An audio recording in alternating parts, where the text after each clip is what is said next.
Oi pessoal, tudo bem? Estamos de volta com nossos vídeos aqui de matemática, né? Hoje a gente vai estar falando sobre proporção com essa pergunta aqui de um concurso. 10 PMs fiscalizam, né, ostensivamente 500 veículos durante 6 horas em uma blitz. Nessa situação, para a fiscalização de 600 veículos nas mesmas condições durante 4 horas de blitz, quantos PMs serão necessários, né? Então aqui a gente tem a seguinte situação: 10 PMs, né?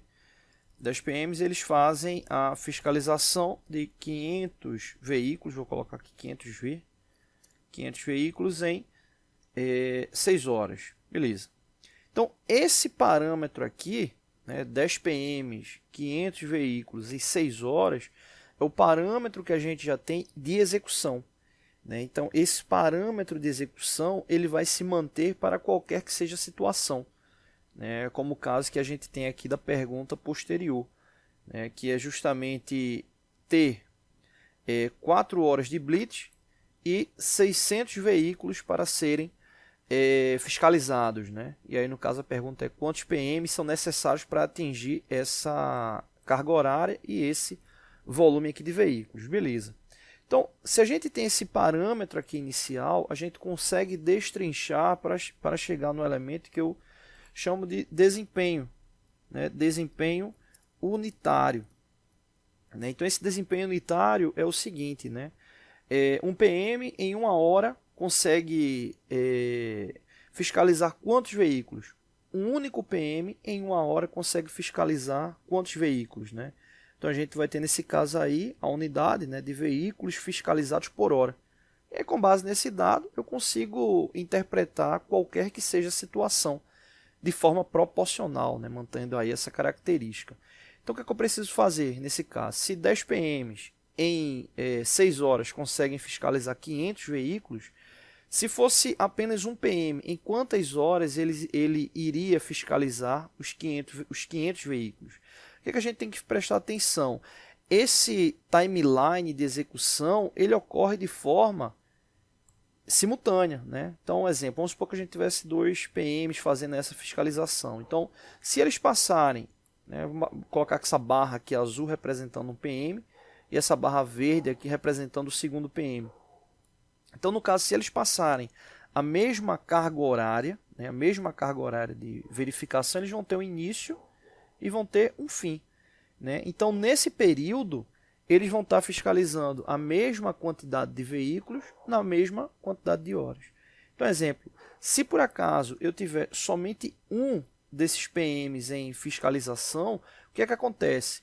Eu vou ter um parâmetro unitário para ele. Se eu quiser que ele tenha o mesmo volume, um único PM tem o mesmo volume de 2, a gente teria que, nesse caso, dobrar o tempo, né? Ele teria aqui um aumento do tempo, dobrando o tempo. Então é partindo desse princípio que a gente vai fazer essa análise aqui, né? Se 10 PMs fiscalizam 500 veículos em 6 horas, se fosse um único PM, né, em quanto tempo ele iria fiscalizar os 500 veículos, né? O que é que a gente faz aqui? Se são 10 PMs, né, em 6 horas, a gente teria 10 multiplicado por 6, ou seja, 60 horas.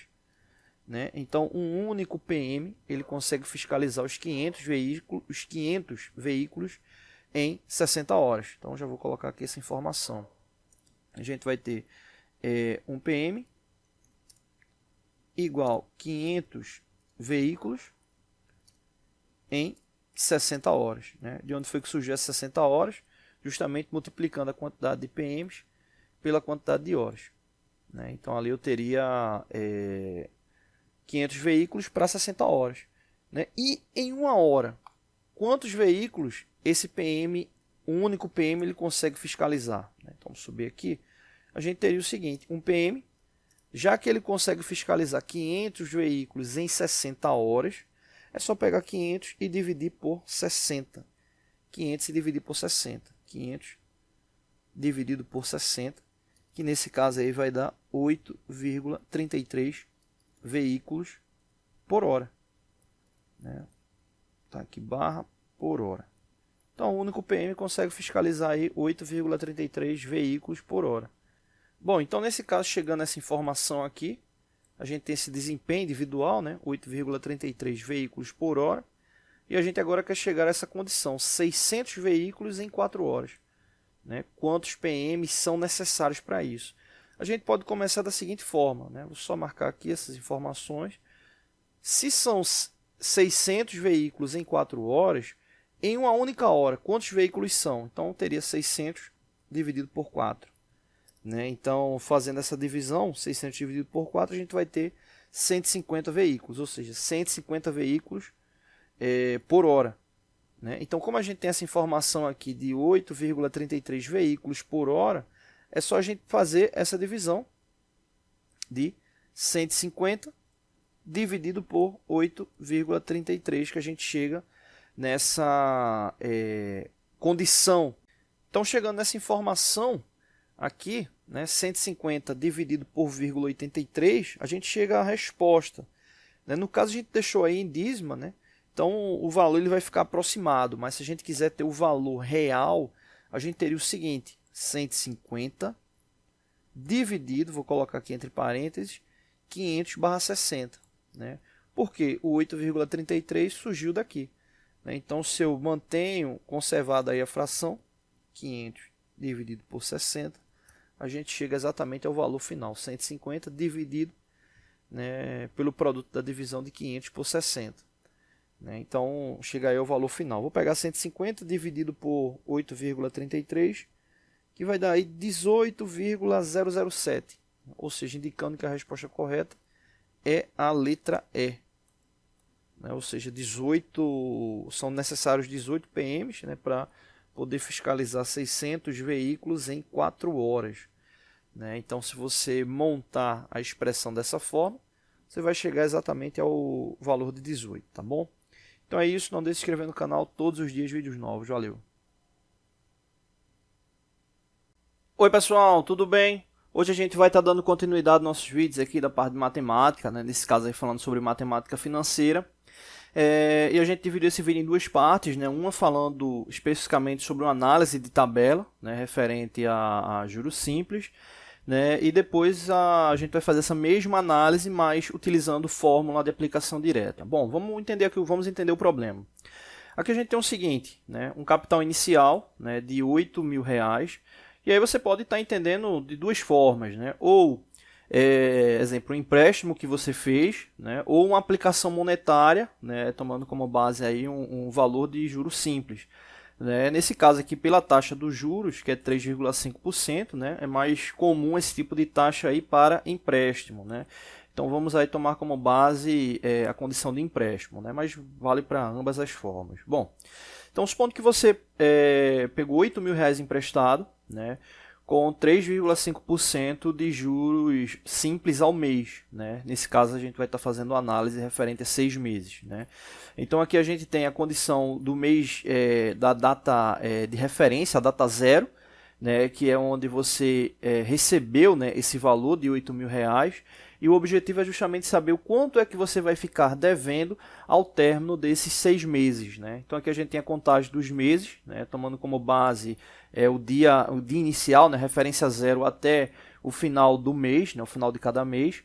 Então, referente ao primeiro mês, né, você vai ter R$8.000 aí de entrada, né, que é o quanto você recebeu, e vai ter a incidência de 3,5% ao mês. Então, para esse cálculo, é só multiplicar 8.000 por 0,035, né? Ou seja, o valor já dividido aqui por 100. E aí o detalhe interessante é que, como é juros simples, ou seja, a incidência sempre vai ser pelo capital recebido inicialmente, né? No caso aqui, pelos R$8.000. Né? Então, o que você vai ter de taxa corrente de juros, né, por mês vai ser igual. Então, se você observar aqui, é a mesma relação para os 6 meses seguintes. Né? Ou seja, aqui a gente tem a relação de 6 meses, e para cada mês você vai ter aí R$280 incidindo de juros referente ao capital recebido de R$8.000. E a taxa dos juros aplicado é de 3,5%, que aqui no caso, para fazer o cálculo direto, é só fazer a divisão por 100, que vai dar 0,035. Né? Então todo mês vai estar gerando ali R$280 de juros. Né? Então, nesse caso, você teve aí a taxa, né, o valor já incidindo no capital aí de 280 por mês. Então você vai ter ao longo dos 6 meses essa variação de R$280 por mês, né? Então nesse caso, quando você chegar no último mês, né, ou seja, no 6º mês, você vai estar iniciando esse mês com um valor referente à dívida ativa total de R$ 9.400 e vai estar finalizando esse mês com mais R$280, né, de acréscimo a esse valor, totalizando R$ 9.680 como valor total, né? Então você inicia, né, esse ciclo com esse empréstimo de R$ 8.000 e termina esse ciclo, né, justamente devendo R$ 9.680. Né? Ou seja, sobre o valor que você recebeu inicialmente, que foi o de R$ 8.000, né, referente ao valor que você ficou devendo ali no total, teve uma variação de R$ 1.680, ou seja, a subtração, né, do valor final referente ao valor inicial. Então, esses R$ 8.000 de empréstimo, né, custou para você, né, custará, né, vai custar aí R$ 1.680, né, ou seja, essa incidência, né? Então, esses 3,5% ao mês vai gerar nos 6 meses seguintes uma variação de mais 21%, ou seja, 121%, né? Então 100% do valor total e 21% do valor, mais 21% desse valor inicial, né? Sendo aí o valor final, né? Ou seja, 1.680 equivale a 21% de R$ 8.000. Né? Então é basicamente aí o que você vai ter no final. Obviamente, se você está pegando esse valor emprestado, é porque você vai utilizar, né, em alguma ação, né? E aí, supondo que no final você tenha os R$ 8.000, você precisaria ainda de mais 1.680 para pagar o empréstimo, né? Então essa aí seria a relação da base de empréstimo, né? E aqui você tem a variação por mês, né? O que aqui especificamente, né, referente a saldo final, né? Você inicia lá com R$ 8.000, né? Cadê aqui? Inicia lá com R$ 8.000 e aí por mês aqui você tem os 6 meses, né? O quanto é que vai estar variando. 8.280, 8.560, 8.840, 9.120, 9.400 e finaliza com 9.680. Então essa é a análise. No próximo vídeo a gente faz um cálculo direto, né, para saber quanto é que dá esse valor sem precisar montar a tabela, tá bom? Valeu!